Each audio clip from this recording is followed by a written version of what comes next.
Alberta, Canada. One more time. Oh, hey, you guys. Hey. Okay. This is a take. We're taking. We're taking. My name is Chic Scott, and I live in Banff, Alberta, Canada. I was at the Vagabond for 5 years, back in the 60s and 70s. Okay, that's perfect introduction. Okay, let's just start from the beginning. What brought you there?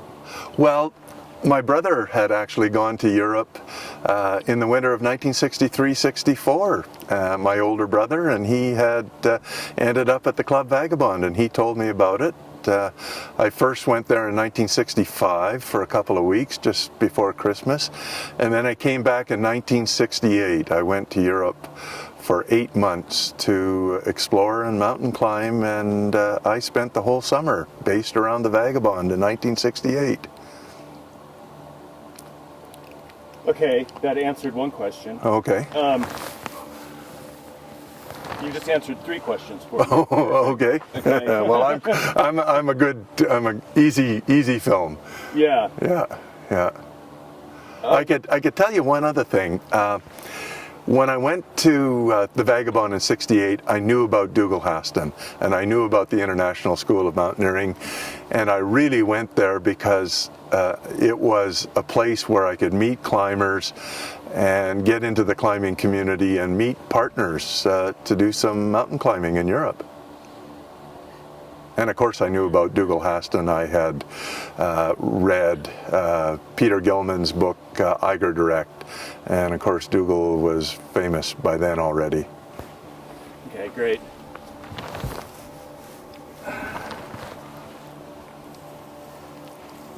Alan was our big brother. Okay, go. Alan Rankin was our big brother, our father figure. He was in the background at the Vagabond. He was always responsible. He was always there if there was a problem, you know, if somebody had gotten in trouble with the law or somebody had hurt themselves. He took good care of us. Alan, of course, enjoyed a drink occasionally, but he didn't get drunk. He didn't get in trouble. He just was our caretaker, our father figure who looked after all of us young, adventurous drunks. No, Alan was great. He took care of us. And Carol, she's a character. Well, Carol was in the background by the time I was there. You know, I wasn't there really until 1968, and the Vag had been running since 1960 or 61. So she was there, but in the background, and of course she wouldn't spend much time around the Vagabond in the evenings when we were all partying and drinking, so I didn't know Carol very well, to be honest. Would be down at the local police station, and he would be getting you out of jail. And how often do people get into trouble? Often. Well, fairly often. Hey, I've got one great story. Let's go. Of a guy getting into trouble. This is the year we filmed the Eiger Sanction, 1974. And 2 guys were coming from Scotland to work on the film that summer. Dave Knowles and Ian Nicholson. Well, big Ian Nicholson showed up first, and he arrived in the Vagabond, and Dougal was tired because I think he had been drinking the night before. So he said, "Chick, will you stay up and drink with Ian tonight?" So I did, and we had a great evening, and we drank and partied, and I sort of made sure he had a good time. And then, anyways, the next night was my turn to go to bed, and Dougal was going to stay up with Big Ian, which he did. Well, the following morning, I came down to the Vagabond, and I said, "Where's Ian?" And they said, "Ian's gone. Ian's in France." And what he had done, Ian, the night before in the Vagabond, had taken offense at something that Bugnon, what's his name? Bugnon. His father had lived in Lausanne for generations, and Ian took offense at something he said, and he knocked his front teeth out. So, of course, the Swiss police just put Ian in a police car, drove him to the border and said, "Don't come back." They gave Dougal a 2,000 franc dentist bill, and that was Ian's experience filming the Eiger Sanction. And that happened occasionally. We were always moderately getting into trouble, not necessarily a lot. You know, people would you know, there was lots of illegal work going on, but you got to remember, Lausanne was doing really good business off the English-speaking connection, the Americans, the Canadians, and the Brits. They had an English-speaking high school, the Lausanne American School.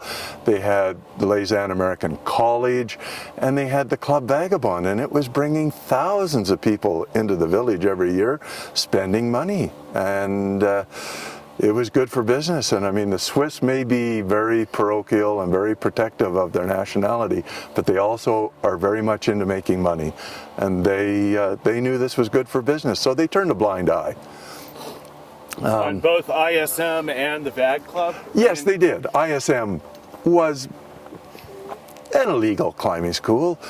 John Harlan never had any guide certificate. Dougal Haston later was essentially given one by the British Guides Association. I never had a guide's license. Blythe Wright never had a, well, at that, maybe he did. Yeah, maybe he did, maybe he didn't. I'm not sure. You know, the other guys that worked for ISM in the early years, Royal Robbins, Don Willans, Davy Agnew, none of us had guides licenses. The only way it was considered legal was the fact that Albino Viacelli, who had a sports shop in town, he had a Swiss guides license, and he was on the board of directors of the International School of Mountaineering, so that sort of gave us our legal status. But I mean, we were operating there in Switzerland and over in Chamonix under the noses of the Swiss and the French guides, and we were all completely illegal. You've probably... Just 1 sec. Yeah. Okay, you're ready to go. The reason why the Club Vagabond was so successful in the 60s and early 70s was the exchange rate. And you've probably heard this from other people, but when I went there in the 60s and early 70s, it was almost 5 Swiss francs to a Canadian dollar. We would buy a pint of beer in the bar in the Vagabond for 1 Swiss franc. That was 25 cents for a pint of beer. We would go out for a beautiful meal, really nice Swiss meal, you know, an entrecote, a bottle of wine, pommes frites, dessert. It would be $5. That's all. What ended the Vagabond was 73, 74, 75 when the international exchange rates changed, and you went from getting 4.5 Swiss francs to a Canadian dollar to getting 1.5 Swiss francs to a Canadian dollar. And I'm not sure what happened to the relationship with the British pound, but the American dollar, I think, was the same. And really, that was the beginning of the end of the Vagabond, is when the exchange rates changed. Can you tell me what would a typical night, you know, we hear all these stories, what would be a typical night at the Vagabond for you? Oh, well, after a day of teaching climbing, you know, up on the Tour d'Aille or in the quarry, you come down afterwards for a beer, I guess around 5 o'clock, and then the bar would be open, I think, till about 6 or 6:30, something like that. And then the bar would close because they would have dinner in the Vagabond. So, you know, they'd pull down the shutters and the bar would close. People would have dinner. Of course, I would go back to my little tent somewhere and cook some noodles or some spaghetti, because I couldn't even afford to stay in the Vagabond. And then about an hour later, the shutters would come up, the bar would open up, we'd all drink and party and tell stories till 1 or 2 o'clock in the morning. Some nights, you know, you couldn't get close to the bar. Around the bar it'd be 5 people deep. So if you wanted a beer, you had to reach over 5 people to get your beer. And of course, they didn't trust the bartenders with cash. So what you did is you gave 5 francs and you got a bar card. With, you know, 1 franc and 20 centimes and 50 centimes marked on it, and the bartender would punch your card as you slowly used up that 5 francs. Yeah, I've heard. So, Of course not. what? To drink. How do we put this gently? It was the late 60s and the 70s. I remember I went to Switzerland in 1968, sort of to stay for a long time for the first time, and my girlfriend came over and met me there, and the first thing she did, she got the birth control pill, because you could get the birth control pill in Switzerland if you were unmarried, and you couldn't get it in Canada. And, you know, it was the age of birth control and no AIDS. And so, yeah, there was lots of fun. And of course, every couple of nights there was a new bus would show up from London. A bus, and these were the people that were going from London to Kathmandu, overland on the bus. And one of their stops was the Club Vagabond, and they would pull in. I think they would stay there for a couple of days, party, drink. The boys and the girls would team up, and I don't know quite where they went to have their fun, because of course we were all staying in dormitory rooms, but yeah, there was lots of sex, drugs, and well, actually there wasn't a lot of drugs. There was sex, alcohol, and rock and roll. The music, of course, as we all know, in the late 60s and the early 70s was great. So we had a great soundtrack to our parties. But I don't remember a lot of drugs. I never really ran into any marijuana much in those days, although there were lots of people coming back and forth from the Middle East and North Africa. Okay. Let's get back to mountaineering. You know, we all know just the cast of characters that floated in and out of there. What happened during that time? The explosion of these big wall climbs. Well, starting with the Eiger onto the Annapurna, etc. Yeah. Did you ever feel like you were in essentially an epicenter of mountaineering? That what was going on was really important? Well, the one thing you got to remember, I think, is most people, when they're young, don't see themselves in a historical perspective. You may be in the middle of some historical story, but you don't see it as a historical story. You look at the past, at those great stories. So I never saw myself as being part of some very interesting drama, but in retrospect, I was. I remember that first year I went to Lausanne in 1965. I was just there for a couple of months in late November and December, and I remember meeting this guy, Leighton Core. Well, I had met him in Canada a year earlier, and I can remember down in the discotheque, sitting next to the jukebox, listening to Get Off of My Cloud by the Rolling Stones and Satisfaction by the Rolling Stones, and talking with Leighton Core. And of course Leighton was over there. Later that winter they were going to climb Eiger Direct, and I had no idea what was going on. I remember asking Leighton, how do you take pitons out? Because I was a young climber and it was always so hard to get pitons out of the rock. And I thought, I mean, here's the master aid climber. He'll have some real secret technique. So I said, Leighton, how do you get pitons out of the rock? And he said, just beat shit out of them. And then, of course, you know, Dougal was a presence. Dougal, of course, became internationally known with the Eiger Direct in '66, and then in 1970 with Annapurna, and so you felt like there were big things going on, but and you knew that Dougal was a star, and you know, occasionally, you know, Don Willens would roll through, and Mick Burke and Chris Bonington and people like that. You know, the crowd would come over from Chamonix on rainy days, but to me, I was just over there to climb mountains, and I met lots of people. I was never overawed by anybody, but I never quite saw it in that historical perspective that I see it now. Yeah, but I'm not just about the Vagabond, but climbing with that crowd that you climbed with. I think, you know, we had that discussion in the way. In those days, it was just climbing. We were just climbing, having a good time. Reputations, no, or, you know, records or anything. Well, for example, here I am in Lausanne with Dougal, who's gone on to be one of the most famous mountaineers of all time, I never even got a picture of the two of us together. I was one of his best friends. I worked for him for 5 years. And I never said, hey, Dougal, just stand with me, take a picture, get somebody to... I had his books there, Iger Direct and then In High Places. I never even got Dougal to sign them. I've got... and Dougal would occasionally send me letters. Here I've got his signature on these letters. I never even saved them. I never even saw them as historical.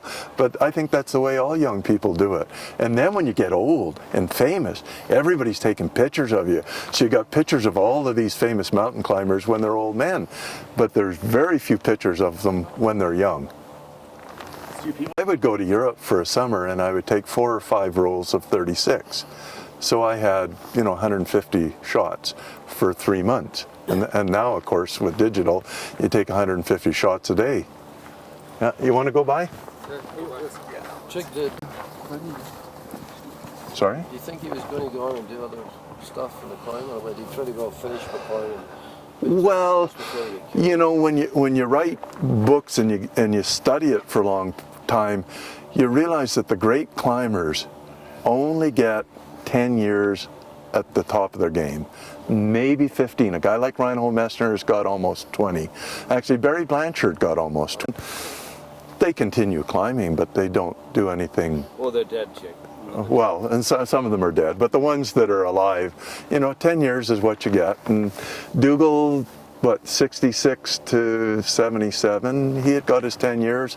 And I think Dougal was probably looking at putting more energy maybe into writing. I don't know.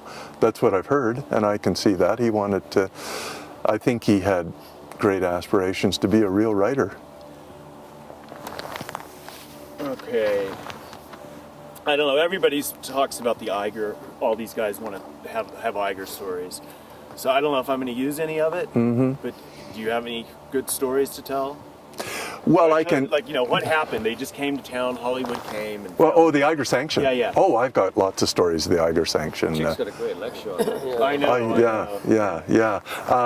I'll tell you the story about the day Dave Knowles died, because it is a very dramatic and sort of a strange story. But for 2 days we had been filming the most difficult part of the movie, which is the rock fall comes down, hits the Frenchman falls off, gets pulled back onto the ledge, and ultimately dies.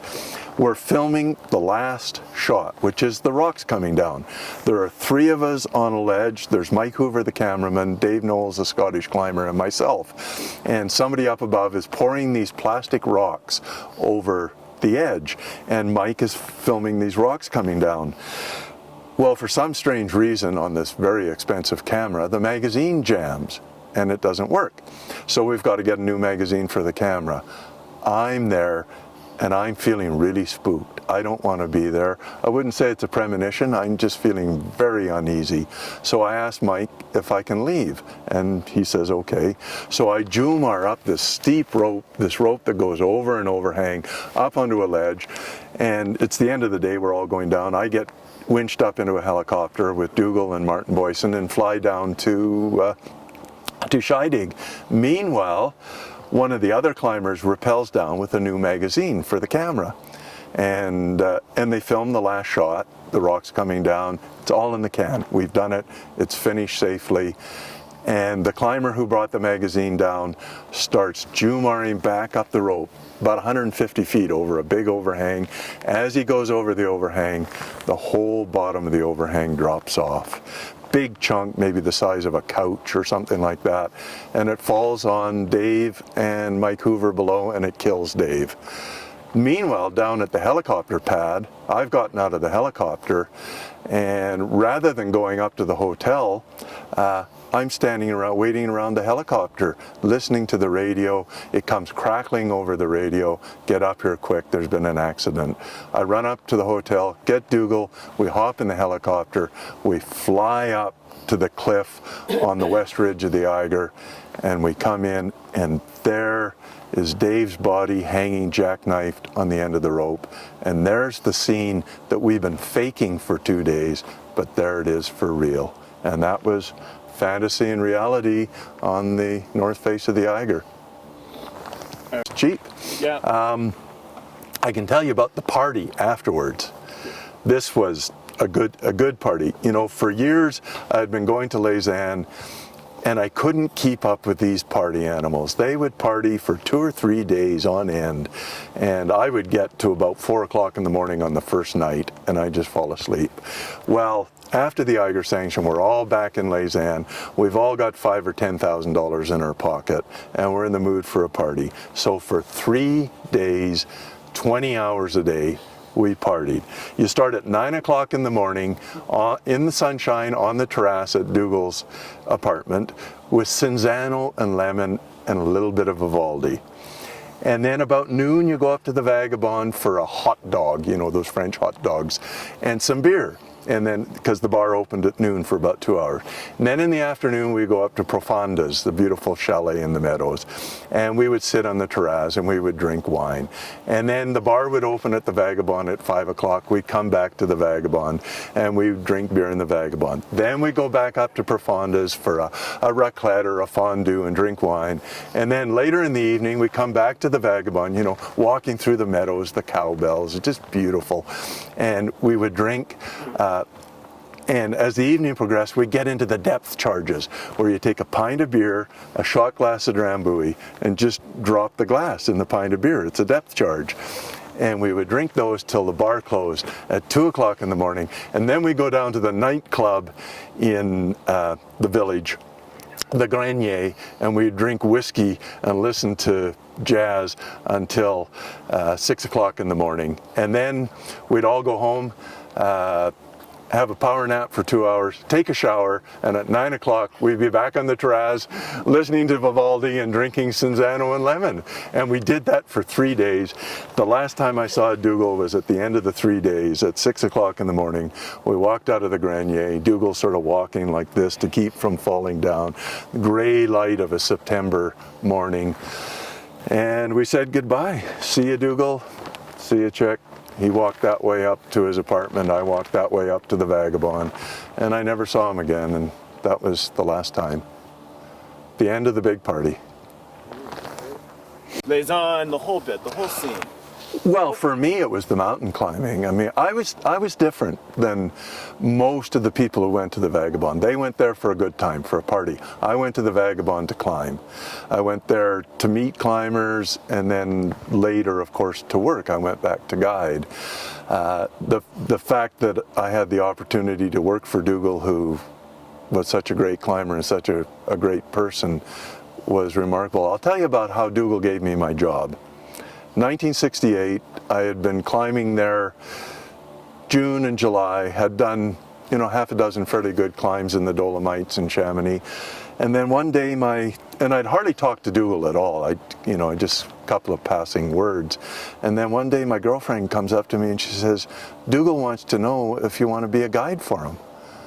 And so I went and talked to Dougal and I said, yeah, I'd love to work for you, but I've never guided before. I don't know how to do it. I don't know anything about it.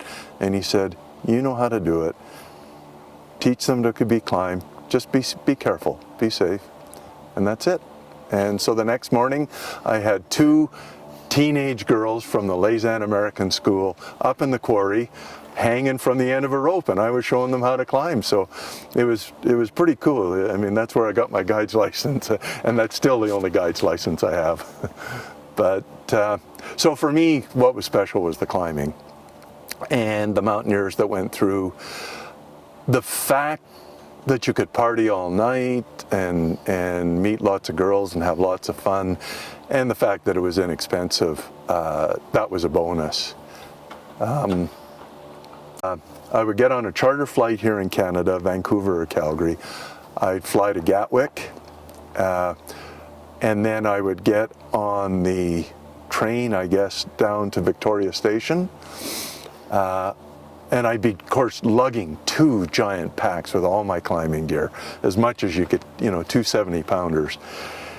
I'd buy a ticket on the train from Victoria Station. It'd pull out in the evening. We go down to Dover. I'd have to drag my bags off the train onto the ferry. We'd take the ferry across the other side. I'd drag my bags onto the train, and then in the evening we'd roll across France, and I'd smoke a Gauloise, and I'd sit back in the little cubicle or the little cabinet on the train and watch the northern France roll by.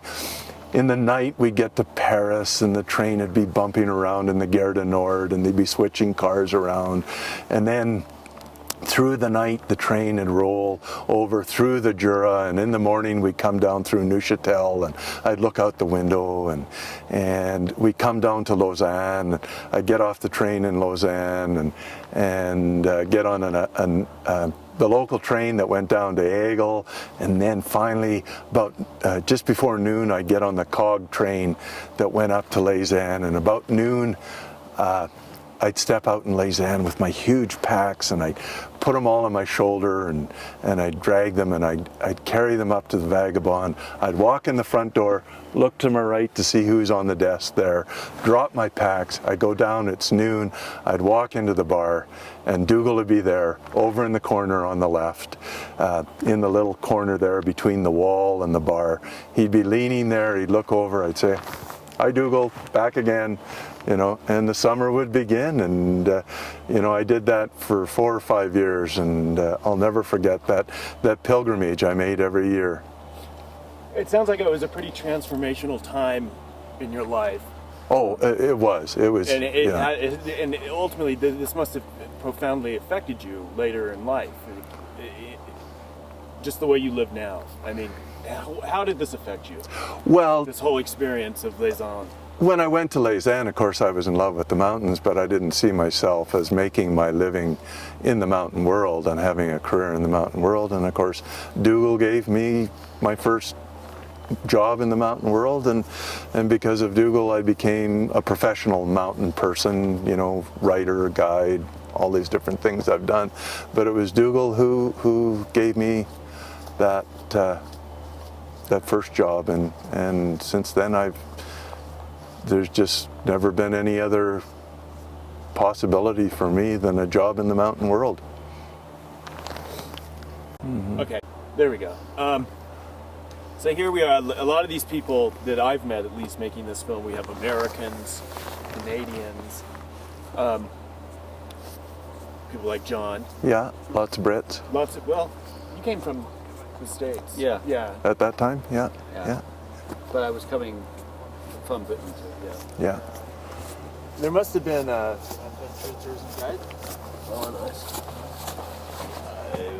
how did the war play into this, Vietnam? Well, it was always there in the background. Of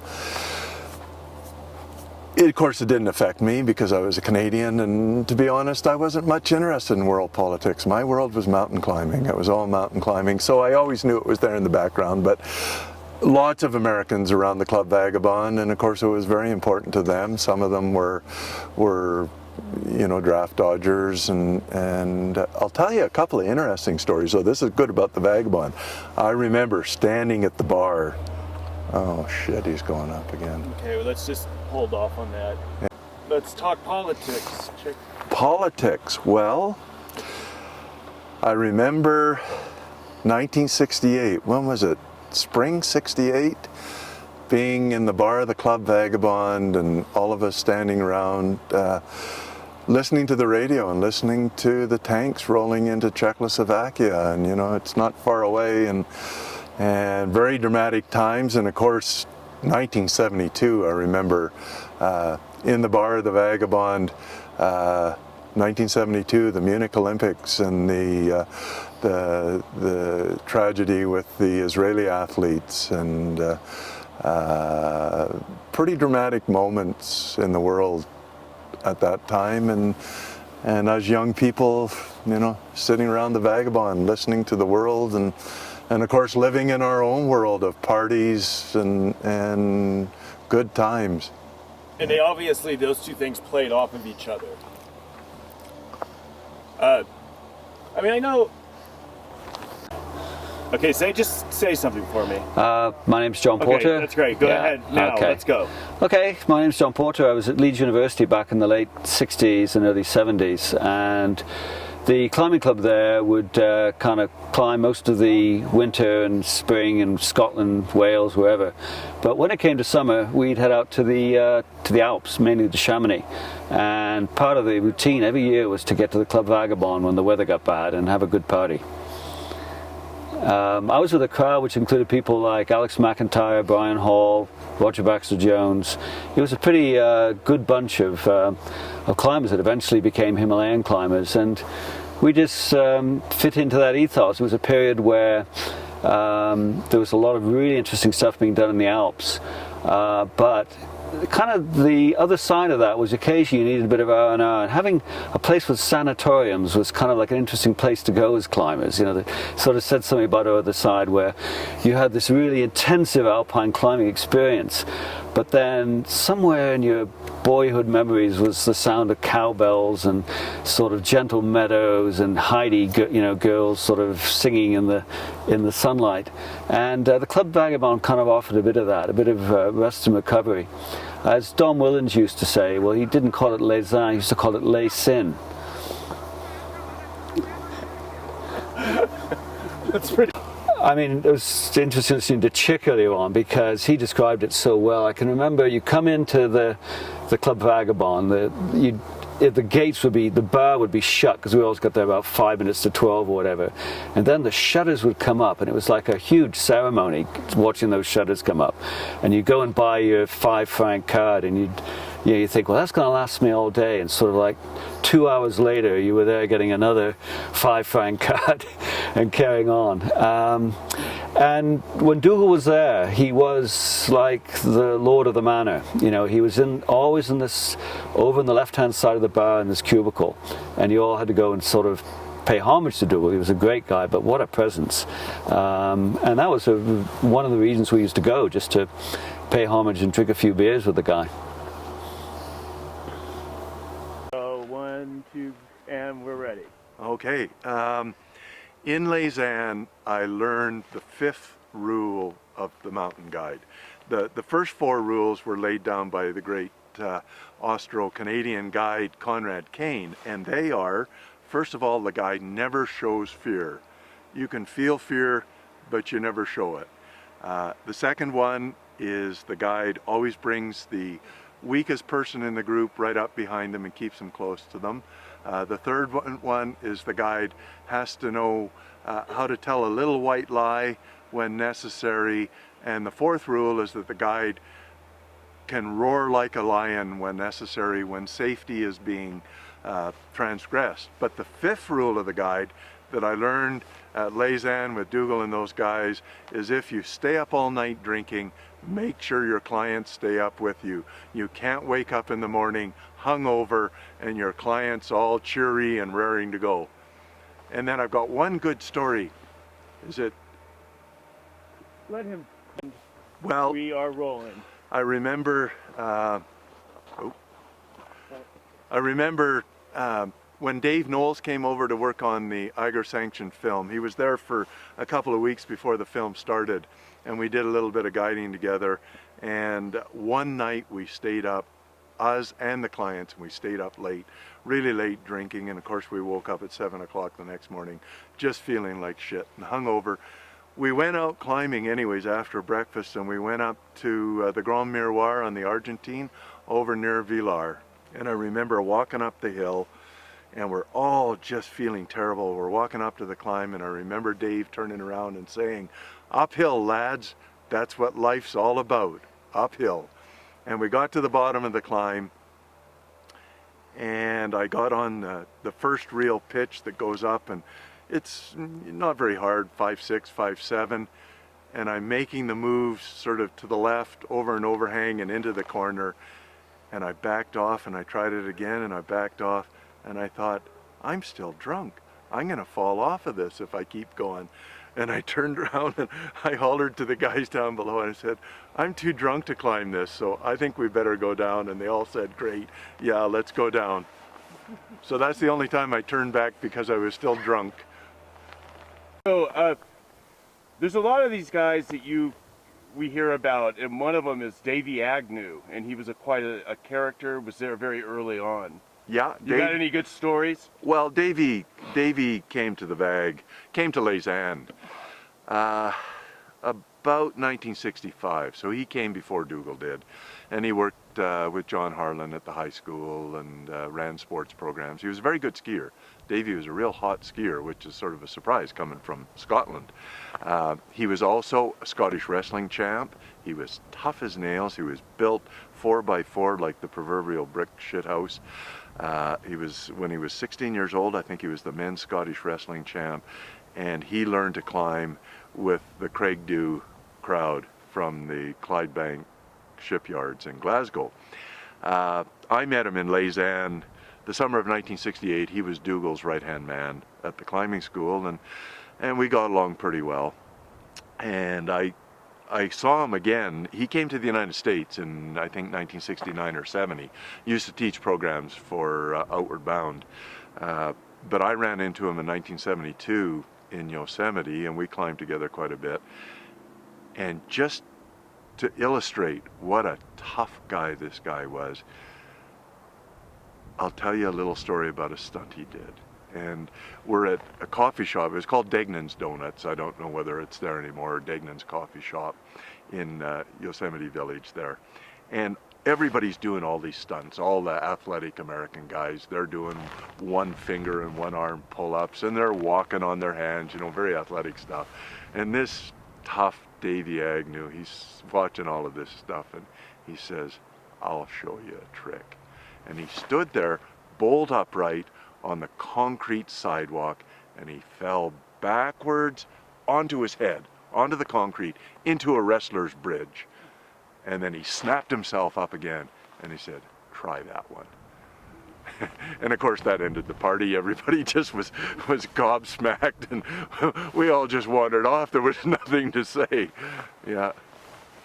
Since you're talking about Yosemite here, how often would you run into these guys in other parts of the world? I mean, does that still happen to this day, or would you How do you mean? The guys from the Vagabond? Yeah. I mean, would you bump into these climbers in other places, and is that a frequent occurrence? Of course, you run into vagabonders everywhere in the world, every country in the world, pretty well. Mainly United States, Canada, Britain, South Africa, Australia, New Zealand, that sort of crowd. But they came from Europe too. Of course, at that time, there was no way of getting from behind the Iron Curtain much. But so vagabonders are everywhere. The climbers came through who've gone on to have fascinating careers. Rick Sylvester was at the Vagabond. Rick, I may be wrong, but I think he learned to climb with Dougal. I think that's where he took his first climbing course, and then of course he went on to be a great climber himself, eventually climbing the north face of the Eiger himself, and of course he went on to perform the greatest movie stunt that has ever been done, where he skied off the top of Mount Asgard on Baffin Island, released his skis, went into free fall, and pulled the parachute, and the giant parachute with the Union Jack for James Bond, The Spy Who Loved Me. So he's one of the characters. Agnew was a character. Of course, all the guys like Willens and Mick Burke came through in the days I was there. Before I was there, there was, of course, Harlan and Robbins. I'm sure Chenard came by. Robbins, of course, taught for the International School of Mountaineering for a while. And of course, Leighton Core. Leighton, probably one of the greatest characters in the world of mountaineering. Leighton Core, he was there. Of course, he came over to do the Eiger Direct, which they climbed in February of '66. I was there in December of '65, and I met Leighton Core, and we sat down in the discotheque beside the jukebox, listening to the Rolling Stones singing "Get Off of My Cloud" and "Satisfaction." And I talked to this Leighton Core. I had no idea that the Eiger climb was coming up. I had no idea why he was there. And I remember I asked Leighton, I thought, wow, here's a guy who really knows how to aid climb. And of course, I had always had trouble getting pitons out of the rock. It's not hammering them in, it's taking them out. So I said to Leighton, how do you take pitons out of rock? And he said, beat shit out of them. That was good. And go. Yeah, Willens, of course, was a famous climber in those days, and of course, in 1970 he had climbed Annapurna South Face with Dougal, and he came by the Vagabond, I guess, occasionally. I only saw him once, and I came down the stairs and into the bar in the Vagabond, and there was Willens leaning against the bar, and I think his back was to me, but I knew who he was, and I just tiptoed away and around the side. I thought, I'm going to stay clear of this guy. He'll make mincemeat of me. I'm sort of the innocent, naive Canadian guy, and I thought, I'm scared of this guy. So I never talked to Willens. Mick Burke was always very nice. I got to know Mick pretty well, and he was very nice. Hey, I got a great story for you. In 1974, on behalf of the Alpine Club of Canada, I invited Kurt Dienberger to come to lecture in Canada. And the Alpine Club wasn't sure of how good his material was and whether he could speak English very well. So they said, go out to Salzburg and meet Dienberger, which I did. And he had great material, and he gave me a personal showing of all of his material. And then he drove me back to Switzerland, through northern Italy and back to Switzerland, and we came down into the Club Vagabond. I've got Kurt Dienberger with me, and of course the only living man who had done the first ascent of two 8,000 meter peaks, and I took him into the Vagabond bar, and I took him up to Dougal, and I said, Dougal, I'd like you to meet my friend Kurt Dienberger. And I thought that was pretty cool. I got to introduce Dougal and Kurt. How did Dougal respond? Oh, he was very friendly. Underneath, probably, he was, well, Dougal was a pretty good guy. And he actually, Dougal spoke German. And Dougal had a fondness after the Eiger Direct, when he teamed up with the German team. He had a fondness for German climbers, German culture. You know, I think Dougal would have liked those German philosophers, Schopenhauer, Nietzsche. He did. Well, you read that in Jeff Connor's book. So he had a certain affinity with the Germanics, but you know, the Brits still have this rivalry with Germany. You know, of course, the classic line is Don Willen's line about when the German guy says, you know, we beat you guys at soccer, we beat you at your national sport, and Willen says, well, we beat you at your national sport twice. You know, it's pretty good. But the real rivalry, of course, is between the Brits and the French. You know, they've been fighting a war since Joan of Arc, you know, in the 14th century, and that's still going on. So there's a real rivalry. Yeah, I'll give you a little piece as well. So we're going to talk about the big punch up in Chamonix. Yes, this is the summer of 1973. I'm over there with my friend Lloyd McKay, and we're representing Canada at the Rassemblement International, the International Climbers Meet. Anyways, it's been raining for 2 weeks. And of course all the climbers have been sitting in the bars, and they're pissed off, they're frustrated. We're in the Alpenstock, also known as the drug store, because it's sort of on the style of an American, old American drugstore with the big mirrors and the bottles where you'd buy sarsaparilla and all that sort of stuff. So lots of glass and lots of bottles. And we're all seriously drunk. I'm sitting next to Pete and Minx. The Burgess twins are a couple of seats down. Alan Rouse, Cliff Phillips, they were the British reps that year. So we're all in the bar drinking, and we're all pissed off. And of course there's the great rivalry between the French and the British, which has been going on since the 14th century, since they burned Joan of Arc and all that sort of stuff. So, anyways, there's this tension has built up between the British and the colonials, and the French, and the French, of course, are snotty. I mean, the French are professionals at being snotty. They just know how to be proud and arrogant, and they think they invented culture, and to some extent they did. But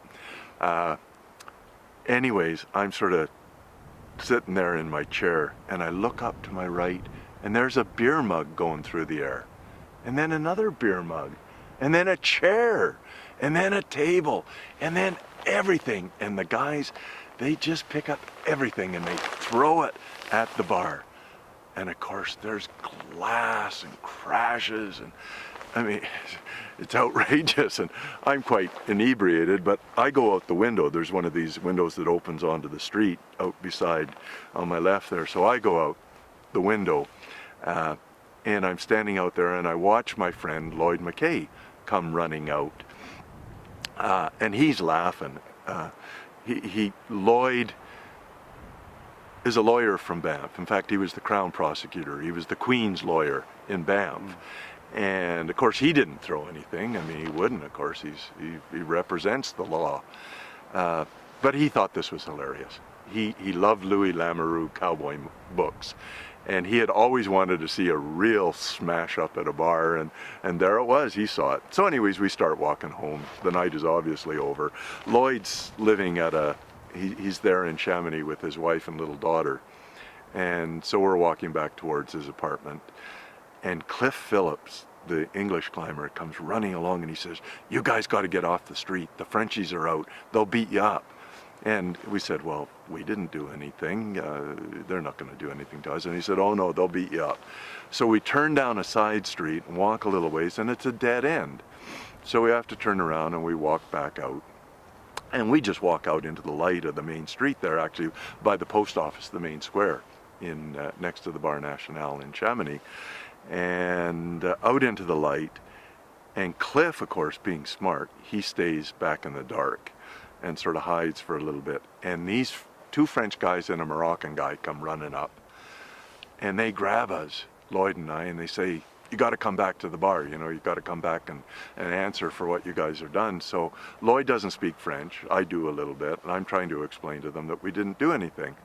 And now they insist that we come back, and I'm talking with the two French bartenders, and we hear this thwack, thwack, thwack, and we turn around, and Lloyd, who is very inebriated, has fallen on the ground, and the Moroccan guy is kicking him in the head, and there's blood everywhere. So me and the two French guys, we grab this guy and we pull him off. We go back to the bar, and Lloyd is mad. He says, "I want the police. Call the police." And the police come, and the police arrest Lloyd and charge him with causing a riot or something, you know. And they put him in the back of the paddy wagon. He told me later that they put him in the paddy wagon and they handcuff him around a pole that they have in the paddy wagon. And of course there's blood all over him, and he's got a broken nose. And anyways, they took him to the hospital. But in the back of the paddy wagon, he gets in, the policeman starts to beat him up. But Lloyd said, "I got the better of him because I had some stability. Could swing around the pole this way, and I'd boot the cop, and the cop would come at me, and I'd swing around and I'd boot him on this side." Anyways, they take him to the hospital. I have to go home to Lloyd's apartment and tell his wife and little daughter that her husband has just been beat up and has now been taken away by the police, which she wasn't very happy. Anyways, the next morning I go to the police station and I try to explain what has happened. You know, they got the wrong guy. Mon ami, Lloyd McKay, il est l'avocat pour la reine en Canada, dans la petite ville de Banff. And eventually they get the idea that he's the Queen's lawyer, and they start thinking, "Oh, well, maybe we made a mistake." And then they say, "Do you know who did it?" And yeah, I'm not sure. Of course I knew who did it. And I knew they're all gone. They've gone over the border. They're in Switzerland. They're probably over in Lausanne drinking beer at the Club Vagabond. And anyways, the police say, "Come with us. We're going to go see if we can find these guys." So I get in this little police car with a couple of French gendarmes, and we drive around Chamonix, going to all these campgrounds. And you know, they're the typical French campgrounds with these big tents that they like. And of course I know where everybody is. They're out at Snell's Field. That's where all the us penurious British and colonial climbers stayed. And we can't find the Brits, and then one of the cops says, "Ah, I know where they are." And oh yeah, well, you know where they are. So we drive down the road towards Argentière, and we pull into Snell's Field, and we drive up slowly in our little car, and there's about 100 or 150 scruffy, unshaven, dirty British climbers staring at this little cop car driving in, and the cop car just drives in, turns around, and comes back out, and then we go back to Chamonix, and the police say, "Well, would you recognize the guys who beat up your friend if you saw them?" And I said, "Sure, I would." And they said, "Well, we'll go to the Alpenstock, and I want you to go in first and sit down, and we'll come in later and see if you know anybody." And so I went into the Alpenstock, and for some reason they served me a beer. I sat down and waited. And then eventually the police came in, and they came over with the two bartenders, and we got to talking, and they were actually very nice, and they knew a mistake had happened, and they started talking about the Moroccan guy who had been hanging around town and had been getting into trouble and getting into fights. So anyways, that was the great smash up at the Alpenstock, and my poor friend, and I'll just finish off, my poor friend Lloyd had the two biggest shiners you have ever seen. He had a broken nose and two big black eyes, and he was never bitter. 2 nights later, he was in the Bar National buying drinks for everybody. He had a little bit of money, he was a successful guy. He's buying drinks for the Romanians and the Poles who had no money, having a good time. Lloyd, he was my best friend, and I just love the guy. Is he still around? No, Lloyd died 3 years later of cancer, malignant melanoma, and he was my best friend. He died in 1976, and Dougal died in 1977, and those were my two mentors and my two big brothers. Yeah. So when I published Pushing the Limits in 2000, or when I wrote it and it was published, I dedicated it to those two guys. Yeah, well, So who was Joni Seaman? Well, Joni Seaman, I think she was Australian. She might have been New Zealand, and she will, those Aussies and New Zealanders, they'll crucify me if I get it wrong, but I apologize. Joni came from down there in the south of the equator, and she was a partner with Ken and Luke van der Kaaij and Alan Rankin, and she was sort of like our big sister, or sort of our mother. Alan was great. Alan was a father figure, very tolerant. But Joni, she was watching over us. Don't drink too much. You shouldn't. Yeah, be careful of that. Don't go with that girl. No, because of course we would sneak into the bedrooms upstairs with our girlfriends, and so Joni was a lot of fun. She was lovely, but she was more of a prude, and she wanted to keep the Vagabond a little more on the up and up, and unfortunately she failed, or maybe fortunately she failed. Yeah, so Joni was great. I never met Ken the Rhodesian. He got killed in a car accident before I arrived. Luke van der Kaaij I knew quite well. He was very intelligent. He had suffered, I think, very much during the Second World War. He was a young boy growing up in Nazi-occupied Holland, and I think he had a very difficult childhood. He lived in the penthouse suite on top of the Vagabond. There was a beautiful suite, and he lived up there. And I didn't get to know Luke very much. He was not a happy sort of fun guy. He was quite serious, but he loved his classical music. And these guys were all at the bar. There was a real family. We were a family in the Vagabond. There was, of course, the four who founded the Vagabond. There was Dougal and Annie, and the people whoever might be guiding for the ISM that year. There was Jan Lawrence, was for a number of years was on the front desk, and we were all family. We had a great time together, and it was a home. It was a home for many of us who were on the road.